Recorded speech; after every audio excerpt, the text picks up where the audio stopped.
1, 2, 3, 4. Springtime, springtime, springtime, springtime. It's my screen time too. Hello, and welcome to It's My Screen Time Too, the podcast where two moms accidentally fill their DVRs with back-to-back Lion Guard reruns and miss out on HBO's latest prestige dramas. Oh, Wah, man. wah. So I'm Deborah, and I have three kids. Tony is 8, and Libby and Nate are 5. And I'm Katie, and I have one son. His name is Jay. He's 3. They're Yay. pretty gosh darn adorable, aren't they? They are pretty cute. So in order to get all of our kid comments out of the way as quickly as possible, we like to tell a little story about how awesome or sometimes awful our kids are. Because obviously, in addition to being witty and incisive pop culture consumers, we're moms too. So Deborah, have your kids done anything cute this week? Well, I took them to a swimming pond today, which is this beautiful man-made creation. It's chlorinated pool water, but with a sandy bottom and a sandy beach. Cool. Awesome. And it was a little unseasonably cold. So they spent like the whole time playing some weird game on the sand. And I was able to chat with a friend of mine that I hadn't seen for a long time. So it was a wonderful afternoon, and they were very adorable in the distance. Oh, that's so nice. It's always nice when they entertain themselves. Oh, it is. It is. How about Jay?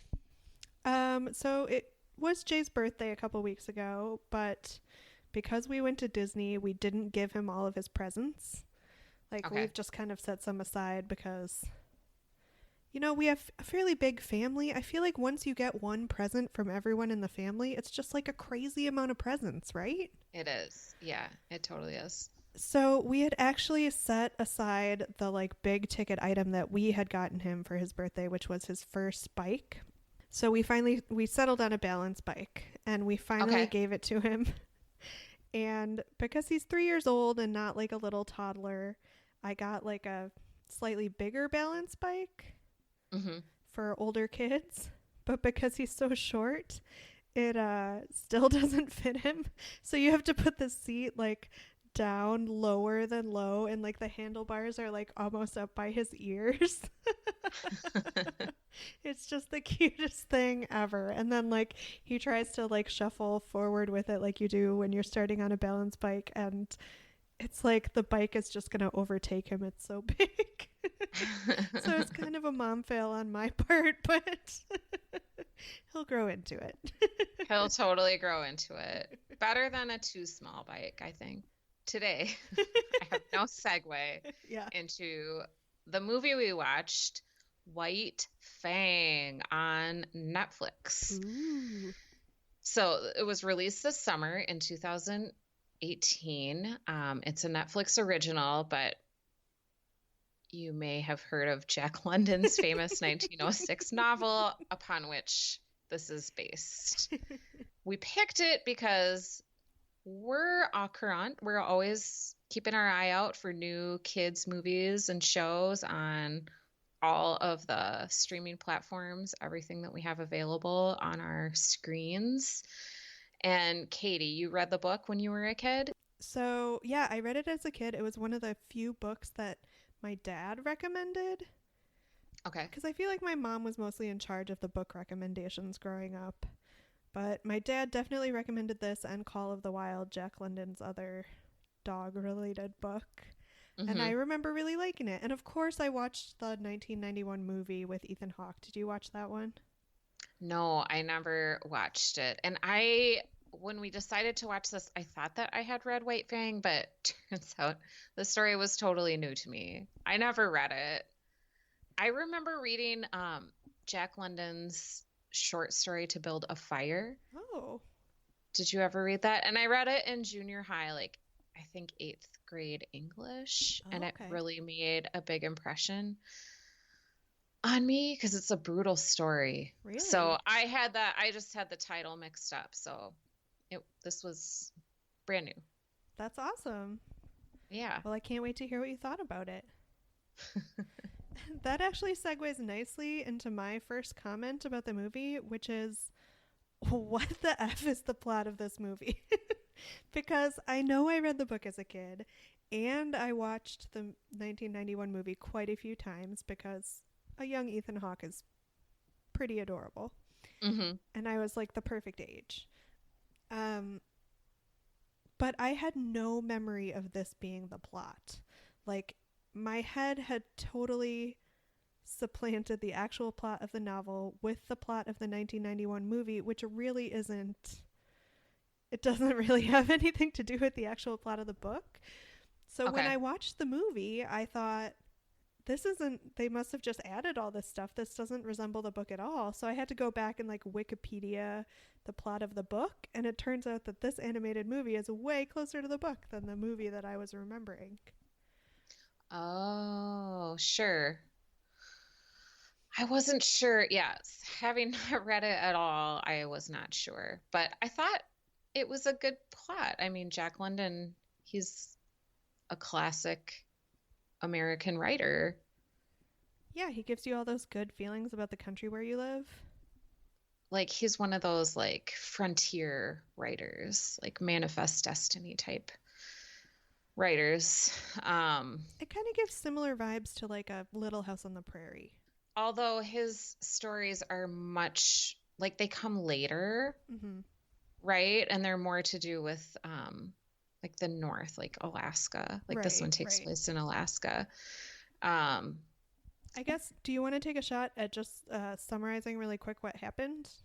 okay, so starting out, so there's a dog in the beginning, and who is that dog? It's like in a cage. Isn't it There's White Fang? Isn't it like a flashback or a flash forward? Like they start with him and his dogfighting days, and then they jump back to him as a puppy? That's right. That's the White Fang. Okay, so we see a dog. We don't know what's going on really, and then you see White Fang as a puppy. He's unclear to me until much later in the movie, but he's like a wolf dog, like a wolf and a dog. And his mother is like teaching him how to survive in the wilderness of Alaska. They happen upon a fire where there's like a sheriff or a lawman Yeah, the who's man with the tin star. yeah, he's transporting a prisoner who's like all shackled up, and they happen upon these guys, and you get a little foreshadowing of what's to come because the lawman is like, let's treat these dogs nicely, and the prisoner is like, let's Beat the turn them into dogs. fighters, eat the dogs. Gosh, I just watched it yesterday and my memory is terrible. Stop me at any time. All right, so we follow White Fang as he grows up. He goes to live with the Native Americans come first, right? Yep, yeah. Uh, And they know the mother dog. They know White Fang's mother Right. because she had been a sled dog, and so they like is he a chief? I don't know. He's like the head of the family that White Fang and his mother happen upon, and he like nurses the mother back to good health. And he teaches White Fang to be a sled dog. Mm-hmm. The chief sells White Fang's mother in like some sort of deal. So then White Fang becomes the lead sled dog. But then stuff happens, and White Fang is acquired by this evil dog fighter named, I don't remember. And he like brutally tricks the kind and gentle Native American fellow who has gone to like the gold mining outpost to sell mittens so that he can buy his people's land that they already lived on from the like fur trappers and gold miners who are taking it over. And he steals the money and then trades it back for White Fang because he sees the potential in White Fang to be a prize fighter. And it's really sad. But of course, White Fang is a really good dog fighter because he's very vicious. So there's a whole really sad chapter of his life where he's being taught to fight and kill.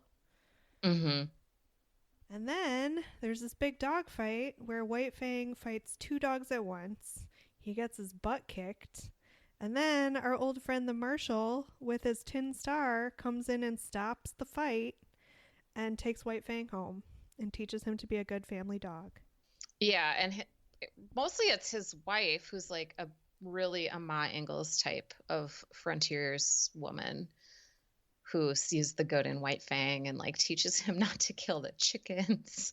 But she doesn't teach him not to kill the chickens. She relies on his like superpower to not kill the chickens. That was kind of a ridiculous plot point. Super ridiculous. Super ridiculous. And then the criminals show up, including the prisoner who has escaped along the way. And so he and the little fighter dog troll who cheated his way into owning White Fang, they show up and White Fang saves the lawman and Ma Ingalls from the criminals. And then they hightail it out of there. Like they decide to go back to California because they're having a baby. And at first they think they're going to take White Fang with them, but then they realize that White Fang belongs in the Yukon, so they let him roam free. Which historically has not worked out very well for White Fang. So right. We'll see how that goes. All right. What did you think of the focus on White Fang's perspective without much narration? Like, did that make the plot drag for you? Because a lot of the first part of the movie was him just like growing up with his mom and you didn't have much talking really. It was just a focus on the two wolves. If I had been watching it by myself, yes, it would have dragged. But I watched the first part of the movie with my kids and they provided plenty of narration. Oh, yeah? Do you have some choice examples? I mean, they just like talked it through like, oh, there he is. That's his mother. That's his mother. He's a bad guy. What's going to happen? What is he eating? What kind of food is that? And it was like dried salmon, I think, that they were tossing to the dogs. Oh, that's cute. Yeah. How about you? Yes, it dragged for me, but I thought it had more to do with the not narration, more to do with the animation style than anything, because I really disliked this style of animation. So the longer stretches, the longer stretches of plot where like it was just visuals, even though they were trying to focus on the beauty of nature and blah, blah, blah, there was just no appreciating it because the animation was awful. Seriously, all the people looked like cadaver raisins. It was really bad. That's a really good way of putting it. Okay, so here's my theory, right? So they focus a lot on how much White Fang is drawn to the light, right? There are a lot of like contemplative scenes of the dog looking up at the sun or the moon or looking at how the sun hits something or blah blah blah blah. But the problem with focusing so much on light when you have such angular human characters, it's that like every possible angle and plane that can be seen on the human face is accentuated, and it looks so ridiculous. It was really weird. Like the people I thought looked like there's like some kind of an app on Facebook where people can make their profile pictures look like an artist painted them. Oh. And I thought they had that look to them. It was really weird. Like it seemed incomplete almost, like we were watching a draft of it. Yeah, yeah. Like the color was washed out, like overexposed film. And sometimes there was like not enough contrast. It was really weird. It was very strange. And now that you said that, it does totally remind me of like some Snapchat filters. Yeah, it was bad enough that it was distracting. And I know that like Netflix produces so much original content that like we can't expect quality around every turn. So, but I don't know why I expected better of them. Like, did they just not look at it before they put it up? I don't know. Maybe they watched it on a little phone screen. I'm pretty sure that the little Weasley dogfighty guy would have looked super weird even on a little phone screen. Yeah, yeah. The animation was not so great, guys. Do you think it was helped at all by the voice cast? I thought the voice cast was pretty good. So, Paul Giamatti is like the evil guy, right? Mm-hmm. And then, who's the Parks and Rec guy? Nick Offerman. Nick Offerman. He's the good guy. Mm-hmm. Rashida Jones was the Ma Ingalls. I thought they were fine. I just have to step back for a moment and say that I just can't with Paul Giamatti. I can't do it. Not even just a voiceover? I can't. And like, he played like the ugliest, weirdest looking character in the movie, so that maybe made it worse. But like, ever since I saw Sideways, which was pretty much his like big breakout, right? Mm-hmm. I just hated that movie so much, and it's not his fault. Plenty of people think it's a good movie, but it has just soured me on him forever and ever. He can't get back in my good graces. I just hate that movie so much, and I hate him in that movie. So, This is a time where our tastes wildly diverge. did you like Sideways? I liked Sideways. Yeah, I thought it was good. Yeah, and then I even saw that film where he plays the comic book, the famous Harvey comic. Picar? Yeah. I saw it would too. never Hated have- that too. See, I watched that because Paul Giamatti was in it. You watched it In spite in of. spite of the fact. And I really want to see John Adams, that miniseries that he did ages ago. Mhm. That was supposed to be Mhm. really good. Because I'm interested in American history. I like prestigious miniseries, but I can't make myself watch it because I just know that I'll hate it. And I'll hate it for many, many hours. Yeah, you shouldn't watch that. So that kind of took away, but my love of Nick Offerman balanced it a little bit. Did you know that he has a new show with Amy Poehler where they judge people making crafts? I saw like a promo for it. I heard a promo and on the it's like radio. it's like real people doing real crafts, right? Yeah. Or is it like a It's not like a spoof or anything, I don't think. Okay, because when I saw the promo, I thought maybe it was like a Christopher Guest type of deal. No, I think it's sincere. I think they both like crafting. Oh my God, I hope that Amy Sedaris pops up in that show somewhere. That would be great. Didn't she put out like a not serious I don't even think it was semi-serious book about like how to be a hostess and how to Yeah, I have it. Yeah. It has real recipes in Okay, it. yeah, I thought Yeah. But it's like recipes on how to make peas so that they look like they are from a photograph of like a 1955 Betty Crocker cookbook. So like just overcook them till they're gray? Pretty much, yeah. With pearl onions. She's big on pearl onions. Voice cast, solid work. Can't make up for the crappy animation. So you hadn't read or seen White Fang before. Have you seen or enjoyed any other movies in what I refer to as the noble dog genre? It took me a little while to come up with the title, but do you remember Homeward Bound? Yes, I tried to watch it with Jay fairly recently. He was not into it yet. I really liked that movie when I was a kid. That was a sweet one. And- Also based on a book, I believe. And Benji, remember Benji? Yeah. I think Yeah. Netflix may have just remade Benji too.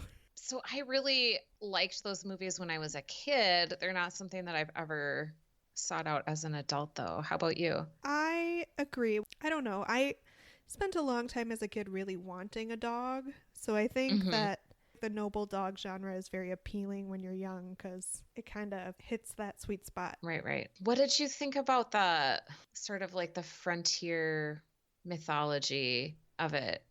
See, this is maybe a movie that I would have really liked like when I was a young adult, but I feel like I've read enough like cultural criticism that I recognize that like none of Jack London's works would ever pass like the Bechdel test. Well, especially since I'm fairly certain that the wife character in this movie is like much more fully realized than in the book. There were some really good lines of dialogue that I would imagine are taken straight from the book, like, and they're just brutal. Like when White Fang like when his mother has to go with the dog sledder, and she turns and like she's just really, she growls at him and barks at him and lets him know that he can't come with her, and like then the Native American says the time for mothers is over.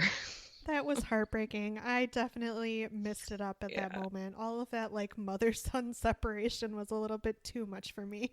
But yeah, you definitely as a kid, you don't realize how problematic just the settlement of the American West and America in general was. So it's easier to get caught up in the romanticism of it. Yeah. Oh, but okay. Did we cover all the dog movies you wanted to talk about? Oh, I have like a whole list. Okay. A pretty funny anecdote about me as a young teenager and how I didn't understand how big cities were. Okay, so White Fang is half wolf, half dog, right? So there's this other famous story about a half wolf, half dog named Balto that was later made into a cartoon, but when we were kids it wasn't a cartoon. It was just a story that I read in like a childcraft book or something about this dog that like was the reason that the Iditarod dog sled race was created, because there was some sort of epidemic in, gosh, now I'm going to forget the different towns in Alaska. I'm sorry if we have any Alaskan listeners. I think it's Nome, and is it like to a big city like Anchorage? I don't know. Nome is definitely one of the cities. So this noble dog like ran from one of these towns to the other town to get the medicine for the people who were dying in his town. And that's why they have this really big dog sled race on supposedly the same trail. So they erected a statue to this half dog, half wolf, Balto, in Central Park, New York. And when I was a tween, my family took a vacation there, and I really wanted to see the statue, but I didn't understand how like big cities worked and that you couldn't just like walk through Central Park and find it. That like you would need to like know like what intersection it is, or like what are some other landmarks near it. So I dragged my family through Central Park for like like all of it. Yeah. And I was insistent that we had to find the statue, but I could tell that everyone else was really mad at me. So by the time we found it, which I don't know how miraculously we did, this was before cell phones or anything like that. My face is just so miserable in the like 2 pictures that the family took of us standing next to the dog, because I was so embarrassed that I dragged them all around, but at the same time I wouldn't let them stop. Oh, poor tween Katie. Yeah. Tween Katie had a lot of those moments. Oh. But that's my last noble dog story. The movie that they made about Balto is not a bad cartoon if you're looking for a kid's cartoon about a noble dog. And that's a true story? I'm based on the truth. They say it is, yes.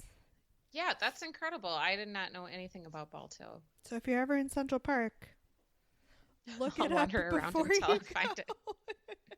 I have never seen this movie, but I also thought about Marley and Me. Oh, I've only seen like the last 15 minutes and cried my eyes out.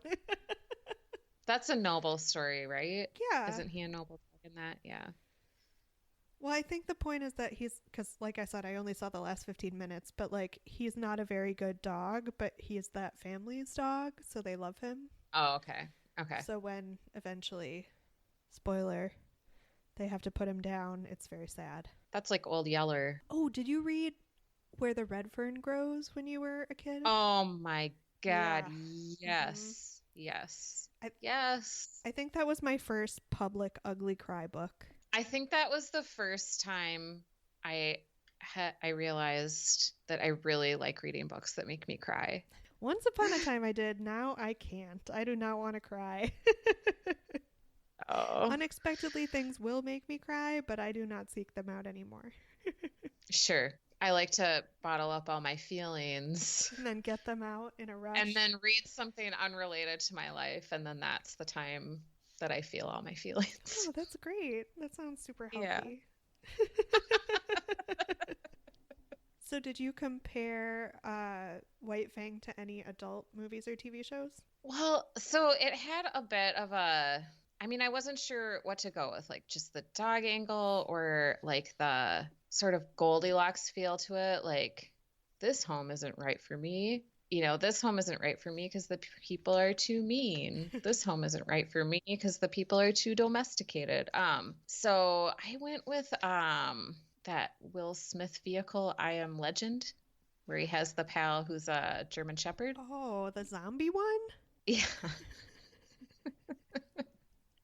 Talk about things that make you cry. Oh, man. Yeah.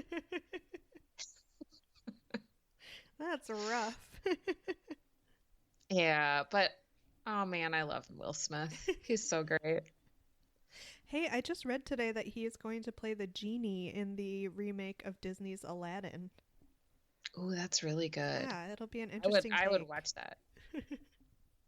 Maybe we'll watch it for the show. How about you? What did you come up with? So, the one that immediately came to mind that had a similar sort of like, I know it's not up north in Alaska, but a similar sort of like American frontier feel for me was Dances with Wolves. Oh, I've never seen Oh, that. wow. It was definitely one that like got a lot of love at the time. I think it won a Best Picture Oscar and possibly even a Best Director Oscar for Kevin Costner, maybe? Mm-hmm. Yep, I think so. Um, but it's one that does not hold up. I'm not sure if it doesn't hold up because it's just terribly dated or it doesn't hold up because I'm older now. But I have since tried to watch it and just been completely unable to. Like, I can't sit through it. It's just like a big bundle of cliches about Native Americans, and it has the whole white savior angle, and it's just hard to stomach these days.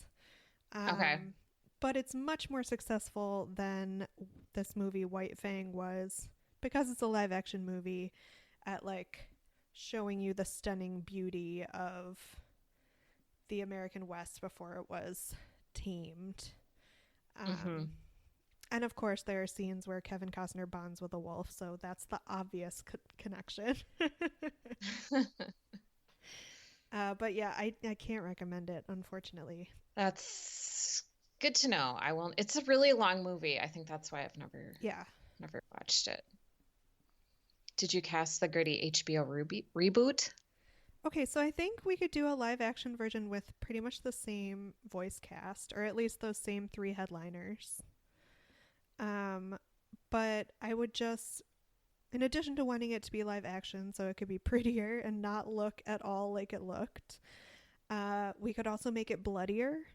Maybe we could have someone with like a really distinct like visual gore style direct it, like maybe a Tarantino or something.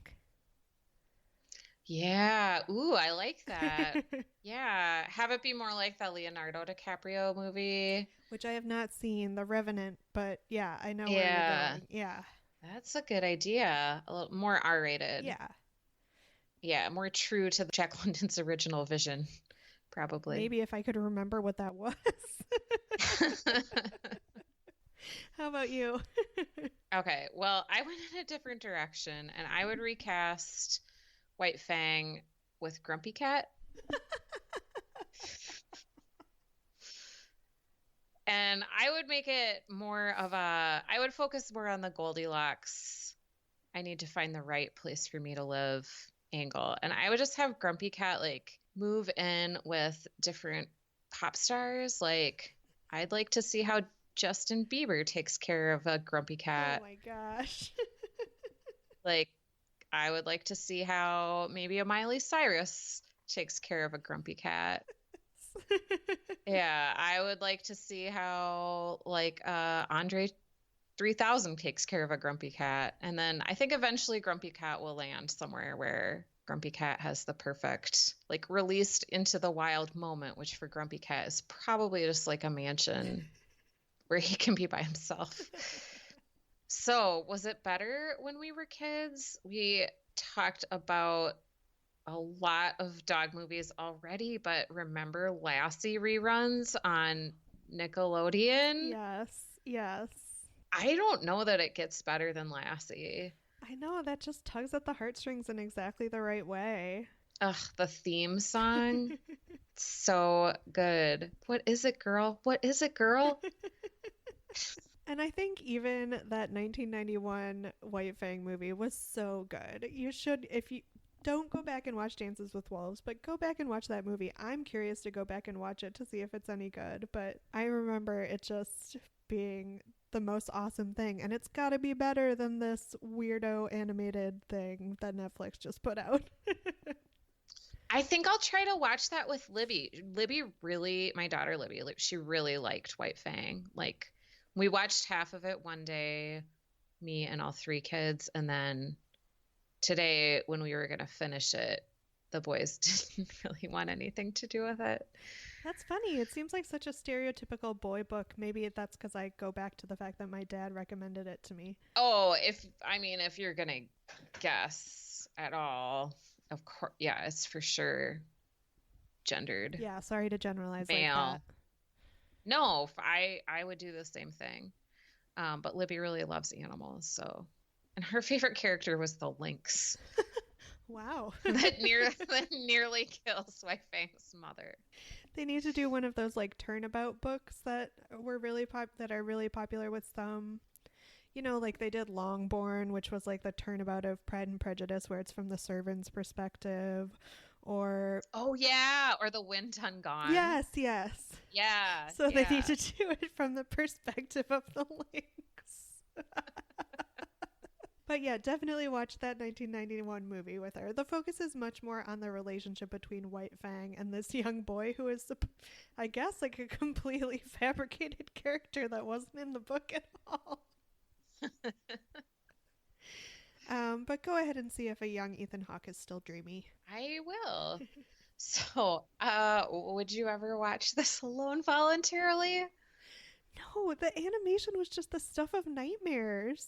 Yeah, I would like seek it out and like force somebody to watch 5 minutes of it to show them an example of really bad animation. But that's the only time I would watch this again. You know what might be awesome? What? If Nick Offerman read the audiobook.